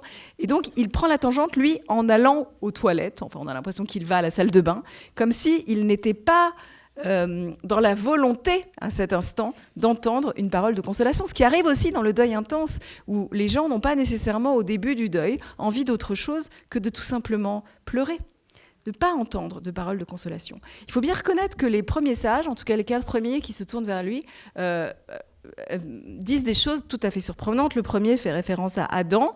Vous l'avez bien compris, cette référence à Adam qui perd un fils et qui en fait un autre, c'est une façon de dire à l'endeuillé « bon, t'as perdu un enfant », t'as qu'à en faire un autre, ce qui est quand même surréaliste de penser que ça puisse consoler l'endeuillé. Le deuxième fait référence à Job. Vous l'avez tous compris, qu'est-ce que ça veut dire de faire référence à Job ? Ça revient à dire à l'endeuillé, d'accord, tu souffres, mais c'est peanuts à côté des gens qui ont vécu bien pire que toi. Job, il a perdu toutes ses propriétés, il est tombé malade, il a perdu sa richesse, et puis tous ses animaux et tous ses enfants. Alors qu'est-ce que tu viens nous faire chier avec... Enfin, c'est quelque chose de très très violent à ce moment-là d'évoquer Job. L'évocation d'Aaron, je ne sais pas si certains parmi vous se sont posé la question, moi elle me parle particulièrement parce que Aaron, c'est qui dans la tradition biblique ? C'est le leader par excellence, c'est le grand prêtre, c'est celui qui a une fonction rituelle. Or, Rabbi Yochanan est le leader de sa communauté. Et invoquer Aaron et la douleur d'Aaron qui s'est tu, c'est une façon de dire au leader reste dans ta fonction. Vous savez, c'est très compliqué souvent pour un leader, c'est particulièrement vrai souvent pour des rabbins. Vous savez, les gens font pas nécessairement la différence entre votre personne et votre fonction. On considère que votre façon d'être au monde, en toutes circonstances, doit raconter votre rabbinat, doit être un enseignement et porter la fonction. Et là, invoquer Aaron devant Yochanan, c'est une façon de lui dire « Regarde comment se comporte vraiment un leader digne. Il se tait. Et tu devrais être capable de faire la même chose. » Enfin, le 4e évoque le roi David. Et là, c'est encore plus troublant. En fait, en évoquant la consolation du roi David, il lui dit « Regarde comment a été consolé le roi David. Il a consolé sa femme. » Comme si finalement... on disait à Yochanan, tu n'as pas le droit d'être toi dans les larmes, ta consolation doit venir du fait que tu dois t'engager dans la consolation d'un autre. Vous voyez, chacune de ces méthodes, en fait, est assez violente dans la parole. Jusqu'à ce que surgisse le dernier, Elazar ben Azaria, qui lui utilise une autre méthode. Au lieu de parler, vous l'avez bien compris, de ce qui n'est plus, de ce qu'il faudra remplacer, de ce dont il faudra se le relever, de ce qu'il faudra apprendre à vivre sans, eh bien, lui opte pour quelque chose à l'opposé. Il change la focale et il dit à l'endeuillé, ne regarde pas ce qui n'est plus, mais regarde ce qui fut. Regarde ce que cette vie a apporté dans le monde. Et de mon expérience, c'est une technique... extrêmement puissante de consolation. Parfois, elle marche et parfois, elle ne marche pas du tout. Il y a des gens qui sont consolés. Il n'y a pas une méthode, vous en doutez, pour consoler. C'est là toute la puissance du texte. Il y a des gens qui sont consolés quand on leur dit ce que fut la vie et la grandeur de la vie de celui qui les a quittés. Et il y a des gens que ça ne console pas du tout. J'en parlais avec un groupe tout à l'heure qui m'expliquait que pour eux, ça n'avait pas marché quand des gens, dans un deuil d'un des leurs, avaient utilisé cette méthode. Il n'y a pas une méthode, mais c'est intéressant de se poser la question de où mettre la focale. Ce qui n'est plus et ne sera plus, ce qui fut et de quelle manière le monde est différent parce que la personne et ce trésor a été. Je voudrais maintenant, si vous le voulez bien, m'engager, prendre un virage assez drastique pour vous proposer une lecture un peu différente de notre deuil collectif aujourd'hui. Je vous le disais tout à l'heure, lorsque les Juifs ne savent pas du tout quoi dire, ils ont en fait une formule assez imparable. Ils ont ce qu'on pourrait appeler un script de l'indicible. Ils se mettent à réciter une poésie qui traverse le temps, qui se passe de génération en génération, et qui permet parfois de placer des mots et un langage quand tous les mots semblent erronés, quand tout semble cafouillé, quand on est comme sans voix ou que toute parole a l'air de passer à côté. Alors, on lit, je vous le disais tout à l'heure, des psaumes. Les psaumes, c'est cette poésie attribuée justement au roi David. Le roi David, dans sa vie, il a été parfois très fort et parfois extrêmement vulnérable. Il a été un grand poète, un musicien, mais il a été aussi un général d'armée, un combattant. Il a été parfois terrifié, parfois il était sans peur, et il a été très souvent endeuillé. David a perdu des enfants, des amis, des proches, mais il laisse une trace dans l'histoire juive, une trace dont en réalité on ne fait jamais le deuil. Et pour preuve, il y a cette chanson que presque tout le monde connaît, David, Melech Israël, Chai, Chai, Vekayam, vous connaissez peut-être ce chant sur le roi David. On dit que le roi David vit, il est vivant et il existe, comme si à tout jamais, bien qu'il soit mort, quelque chose en lui échappait à la mort ou restait toujours dans le monde des vivants. Alors pour amorcer ce virage et pour vous parler maintenant non seulement de deuil personnel, mais aussi de deuil politique, je voudrais utiliser cette vieille méthode juive et commencer par la première phrase d'un psaume très célèbre, qui commence par ces mots. Le psaume 121, Shir la Ma'alot, un chant d'élévation. Shir la Ma'alot, Esa enai el harim, me'ain yavo ezri. Je lève mes yeux vers les hauteurs, d'où viendra le secours. Ce chant d'élévation qui est souvent récité des profondeurs du drame ou de la tragédie, suggère à Mahalot qu'il doit être énoncé depuis les profondeurs, peut-être de ce qu'on pourrait appeler dans un langage moderne le fond du trou, les profondeurs de la tristesse, et ces mots montent. Je lève mes yeux vers les hauteurs. Voilà ce qu'ont répété les Juifs dans l'histoire, mais Aïn Yavo Ezri, d'où viendra l'aide? D'où pourrait venir l'aide? Les Juifs ont répété ces mots tout au long de l'histoire en des circonstances différentes, des tragédies qui se sont abattues sur eux.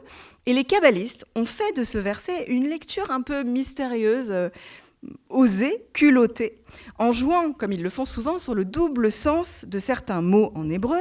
Mais Aïn en hébreu, ça veut dire d'où, de quelle source, de quelle direction, mais ça peut aussi vouloir dire autre chose, mais depuis Aïn. Ein, ça veut dire rien. C'est le contraire de yesh. Yesh, en hébreu, c'est il y a. Ein, c'est il n'y a pas. C'est un des noms du divin, d'ailleurs, c'est le nom du transcendant par excellence. Ça n'appartient pas à l'immanent, à ce qui est, yesh, à ce qui est accessible dans le monde. C'est l'insaisissable.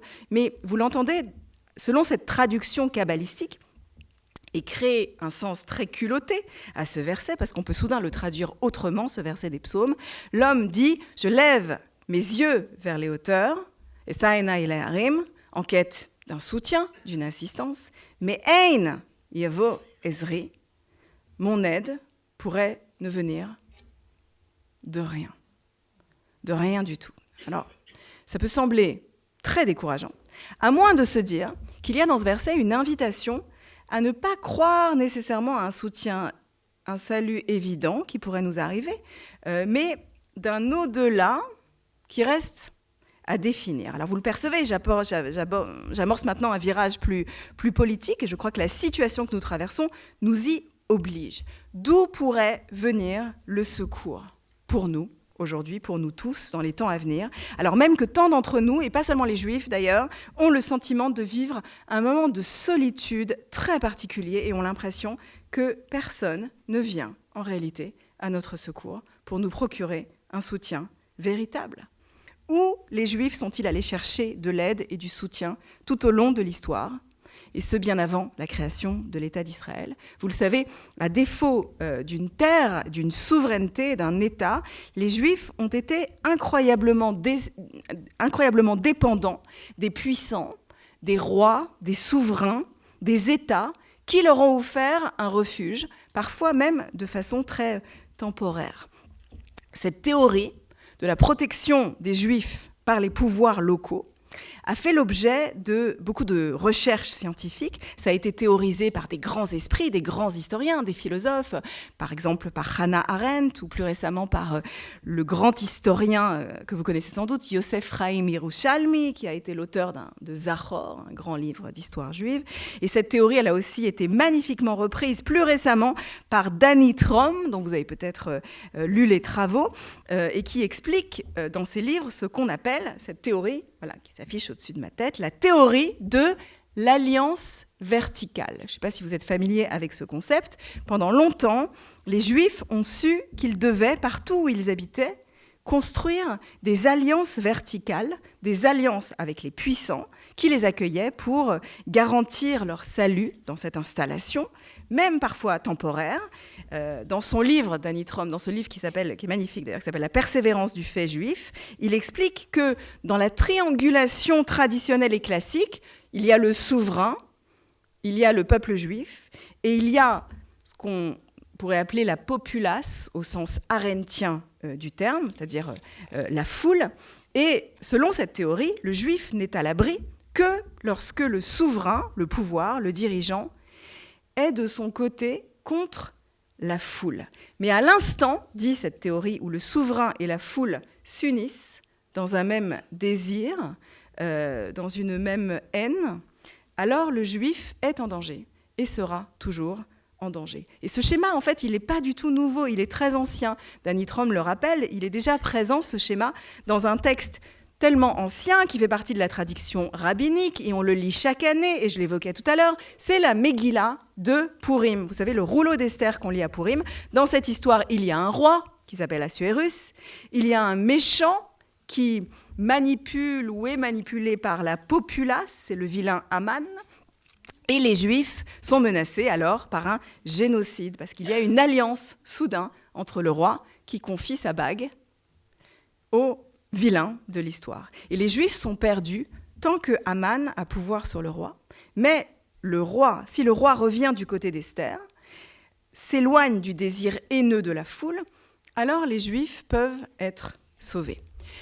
Je n'ai pas vraiment besoin de vous faire de dessin. Vous percevez que nous sommes aujourd'hui, d'une certaine manière, dans une situation où un peu partout dans le monde, l'angoisse des Juifs, à laquelle vous faisiez référence, est liée un peu à cette problématique. En fait, beaucoup de Juifs dans le monde ne savent pas si le roi, le souverain, le pouvoir en place, constituera encore à l'avenir une paroi de protection entre eux et ceux qui, dans la foule, potentiellement, leur veulent du mal. Mais Aïn Yavo Ezri, d'où viendra le secours? D'où précisément le dilemme qui est en France posé à bien des Juifs dans l'élection qui s'annonce, qui est schématiquement, en fait, un tiraillement entre deux camps perçus comme, d'une manière ou d'une autre, menaçants, que beaucoup de Juifs perçoivent.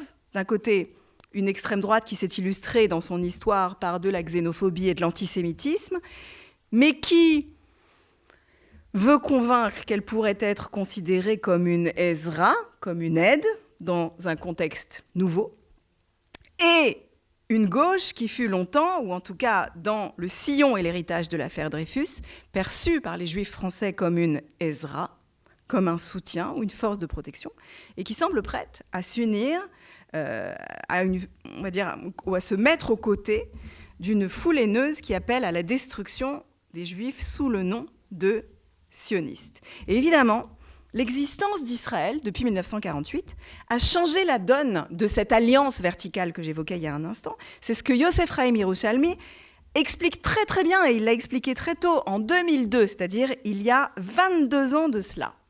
Yosef Chaim Yerushalmi écrit dans un de ses articles la chose suivante. Il écrit « Désormais, les Juifs savent une chose, que même désormais, il veut dire depuis la Shoah, les Juifs savent une chose, que même les plus hautes autorités d'un État peuvent délibérément décider de les détruire. Contrairement à l'histoire de Purim, ne pas intervenir aux côtés d'Esther. L'alliance verticale, traditionnelle depuis la Shoah, n'est plus perçue comme fiable puisque les États européens ont démontré que la digue pouvait lâcher et que, contrairement à l'histoire d'Esther, ils ne seraient pas alors protégés. Conclusion, dans l'esprit des Juifs contemporains, où qu'ils soient, il n'est qu'un seul État sur lequel ils peuvent résolument compter, l'État juif, quelles que soient ses imperfections. Et Yerushalmi ajoute alors ce qui me semble particulièrement pertinent pour aujourd'hui, un spectre hante l'imagination juive, qui n'est pas seulement celui du souvenir de ce qui est advenu, mais de la possibilité même faible que l'État juif puisse lui-même être détruit. C'est pertinent à mon sens parce que c'est précisément ce fantôme, ce spectre, cette angoisse suprême qu'est venu réveiller le 7 octobre et le deuil qu'a déclenché le 7 octobre, qui est non seulement le souvenir de deuil passé, le souvenir de traumatisme, de la Shoah et de pogroms vécus et dont la mémoire fut transmise dans nos familles, parfois de génération en génération, mais, et c'est plus troublant encore, c'est ce qu'on pourrait appeler le fantôme des drames à venir.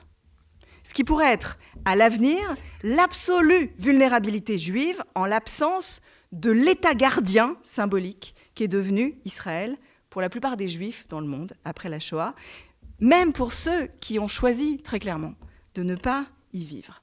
Et voilà où nous en sommes aujourd'hui, je crois. L'angoisse et le sentiment de deuil partagé par tant de Juifs dans le monde gravitent autour de ces questions. Et ça, Enai el Harim.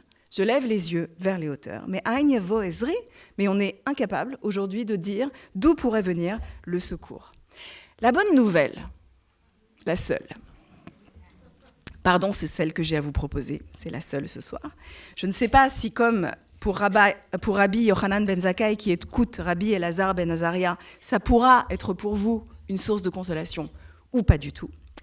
La bonne nouvelle, c'est que nous ne sommes pas les premiers, ni les seuls dans l'histoire à vivre cette traversée, parce que d'autres l'ont vécu avant nous et nous disposons de leurs témoignages, de leurs exemples, pas nécessairement d'ailleurs pour les imiter, mais pour puiser dans leur expérience et dans leurs témoignages et dans leur héritage des éléments de réflexion qui pourraient nous aider à traverser les obscurités inévitables qui s'annoncent.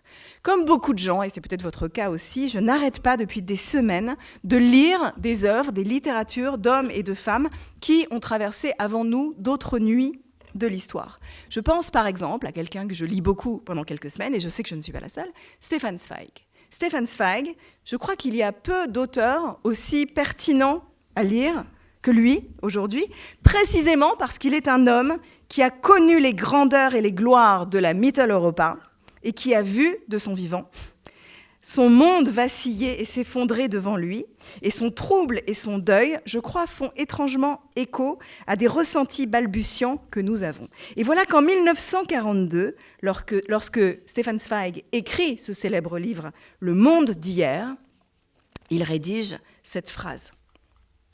« Tout ce en quoi nous avions foi, tout ce en quoi nous avions cru, s'est effondré et gît en débris à nos pieds. » Alors je suis désolée d'être si noire et négative, mais je crois que ces lectures sont nécessaires aujourd'hui parce qu'elles nous aident à commencer à comprendre comment un monde s'effondre et peut-être pour essayer à commencer de comprendre comment il pourrait être possible de voir venir des catastrophes et potentiellement d'en prévenir. Je vais vous livrer une petite anecdote personnelle, quelque chose qui m'est arrivé il y a 2 semaines de ça, très précisément. J'étais en visite à Jérusalem et on m'a proposé d'aller visiter la toute nouvelle bibliothèque nationale qui a ouvert cette année à Jérusalem, où sont exposés les joyaux de la création littéraire juive et des archives de tant d'époques de notre histoire.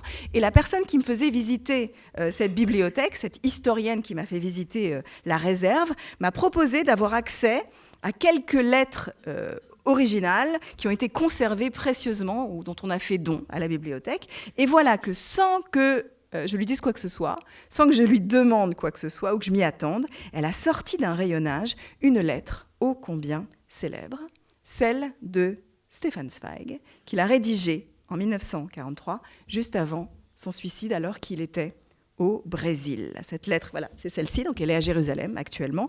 Et dans ce dernier courrier qu'il laisse à ses proches, Zweig écrit « Chaque jour, j'ai appris à aimer un peu plus ce pays, il parle du Brésil, et je n'aurais voulu refaire ma vie dans aucun autre pays, après que mon foyer linguistique ne cède et que mon foyer spirituel, l'Europe, ne s'effondre. » Ensuite, dans le reste de la lettre, Zweig poursuit en disant « Mais tout recommencer à 60 ans demande des pouvoirs spéciaux. Mon pouvoir est épuisé après des années de vagabondage. Je préfère mettre fin à ma vie au bon moment, debout comme un homme dont les productions culturelles ont été mon bonheur le plus pur et sa liberté personnelle, les 2 choses les plus précieuses sur cette terre. » Et il conclut en disant « Je salue tous mes amis, puissent-ils vivre pour voir l'aube après cette longue nuit, moi-même, impatient, je les précède. » Vous voyez, Zweig est persuadé qu'il y aura une aube. Il est persuadé que lui n'a plus la force de mener des combats, mais que l'aube viendra et qu'il doit laisser pour ceux qui vivront cette aube des traces, des témoignages qui lui survivront. Vous le voyez, Zweig parle là de son deuil, ou plutôt il parle de ses deuils, il en cite 2, le deuil de son foyer linguistique et le deuil de son foyer spirituel. Zweig a perdu sa terre, la Mitteleuropa, dans l'exil et sa culture, mais par-dessus tout, il a perdu sa langue. Quelque chose, pour lui, dorénavant, est indicible dans sa langue, qui est devenue celle des assassins, et il ne parvient pas à en réinventer une dans un autre lieu, dans une autre culture. Et vous le voyez, nous y sommes de retour. Finalement, depuis tout à l'heure, depuis le début de notre étude, je ne vous parle que de ça, de la façon dont le propre du deuil, c'est d'abord et avant tout de faire mourir la langue. Dans le deuil, quelque chose d'une mort des mots surgit. Les mots ne parviennent plus à dire, ni dans la maison des endeuillés, ni dans notre propre univers mental. Il y a comme un mutisme indépassable, et tout l'enjeu devient de savoir comment dire quand les mots trahissent, quand des mots nous trahissent, comment réinventer une langue tordue ou abîmée. Et c'est sur cette idée que je voudrais maintenant amorcer une conclusion particulière. Vous le savez, il y a beaucoup d'auteurs juifs qui ont précisément interrogé la place du langage et le rapport du langage et des mots dans le deuil, et la façon dont le questionnement de l'écriture et des mots peuvent fournir parfois une planche de salut pour ne pas céder au désespoir. Il y a par exemple un très célèbre écrivain qui l'a fait après la guerre, qui était lui-même endeuillé de sa famille déportée et qui a écrit un livre où il invente évidemment une autre langue. Vous voyez peut-être à qui je fais référence. Pérec. Je veux parler de Pérec, bien sûr, cet orphelin qui écrit l'absence des siens en créant notamment un livre, La disparition, qui est tout un livre qui est écrit sans E, sans la lettre E, c'est-à-dire littéralement sans E. Et il écrit ainsi, sans le dire, il écrit en créant une langue du deuil, il écrit l'absence, il matérialise ce dont il ne peut pas lui-même se souvenir, mais il parvient à dire l'absence. Il nous suggère que nous pouvons non seulement l'écrire, mais aussi la lire. Comment laisser des traces dans le monde d'un monde qui n'est plus. Et je crois que tel va être notre grand défi, presque le défi d'inventer une langue ou une modalité d'écriture. Mais à nouveau, il faut nous réjouir d'une chose et nous abriter derrière une idée. Nous ne sommes pas les premiers à faire cela. Alors laissez-moi, avec vous, puiser maintenant dans les trésors de notre histoire, dans les trésors de la bibliothèque juive, un texte qui pourrait nous accompagner, ce qu'on pourrait appeler un puissant compagnon de deuil. Nous sommes de retour au XVIIIe siècle, en Europe de l'Est, tandis que les Juifs de Pologne et les Juifs d'Ukraine vivent des deuils et des tourments extrêmement profonds.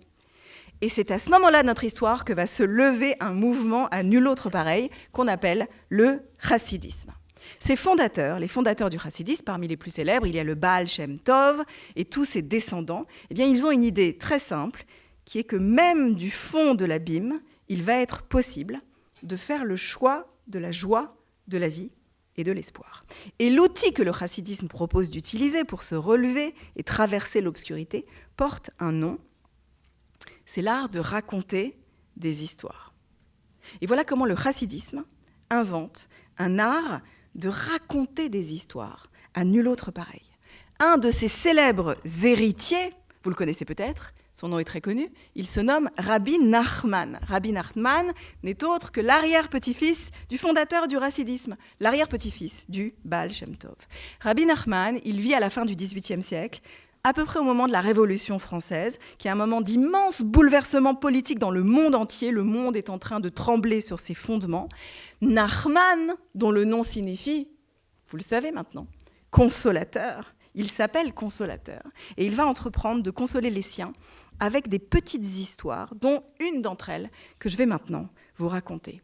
Rabbi Nachman avait l'habitude de dire « Puisque vous n'écoutez pas mes idées, écoutez au moins mes histoires. » Et il ajoutait « Le monde entier croit qu'on lit des histoires pour s'endormir, mais la vérité, c'est qu'on lit des histoires pour se réveiller. » Voilà donc une histoire qui est censée nous réveiller.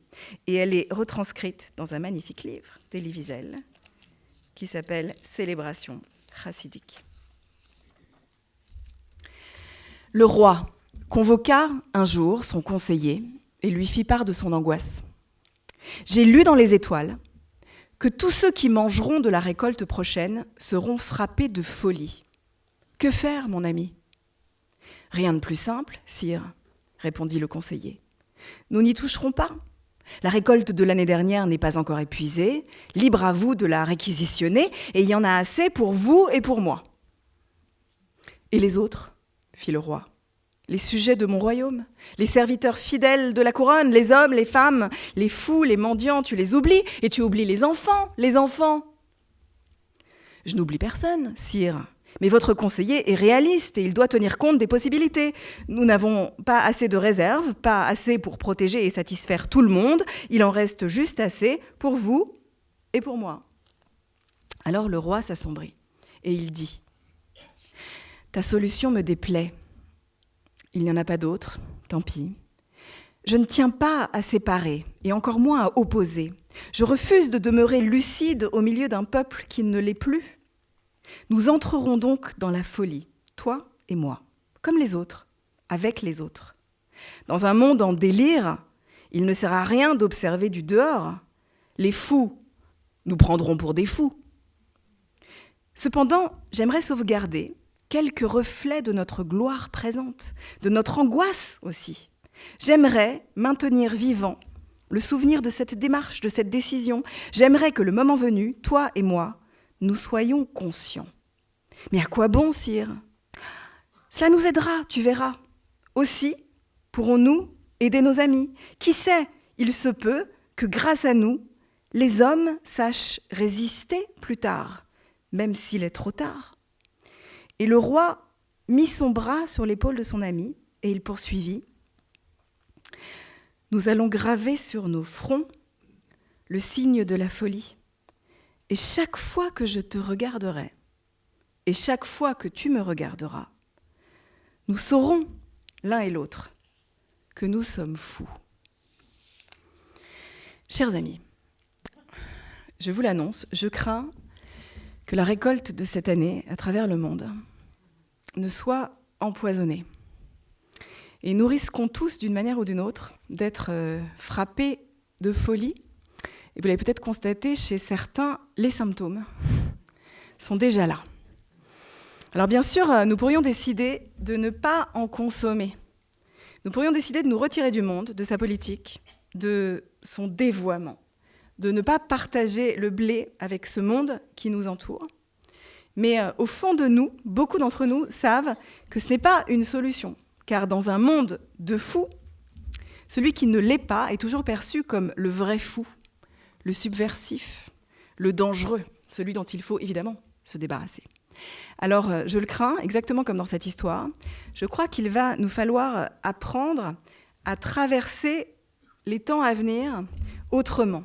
La vraie question qui nous est posée, c'est plutôt quel pourrait être le signe que nous plaçons sur nos fronts pour que du cœur de la nuit folle, nous voyions chez l'autre et qu'il voit encore chez nous le signe de la folie, c'est-à-dire la trace de la raison qui fut et de la raison qui sera encore, c'est-à-dire la graine d'une résistance à venir, que nous porterons bien visible sur nos fronts et qui nous permettra, en nous regardant les uns les autres, de conserver une certaine conscience humaine et digne, un signe de vie et d'avenir qui nous permettra, avec nos mots à nous, peut-être avec un autre langage, de croire encore et encore à la consolation et à la reconstruction. Quand la folie conquiert le monde, je crois qu'il nous faut non pas nous imaginer que nous allons échapper à la folie, mais peut-être trouver d'autres formes de folie comme celles qui ont été inventées par les chassidim en leur temps. La folie de raconter encore des histoires et de trouver encore de la joie, c'est-à-dire de développer presque une dinguerie saine qui permettra de faire face à la folie malsaine et mortifère qui s'empare du monde. Je le résumerai en une simple phrase du Talmud que beaucoup d'entre vous connaissent et qui résume tout cela très bien. B'makom she'ein bo anashim, ishtadel liot ish. Là où il n'y a plus d'hommes, efforce-toi d'en rester un. Et je vous propose, en cet instant, en ce 18 juin, où il est de tradition de lancer des appels, je vous propose de nous promettre, les uns aux autres, de ne jamais faire le deuil de cette humanité en nous. Merci à vous.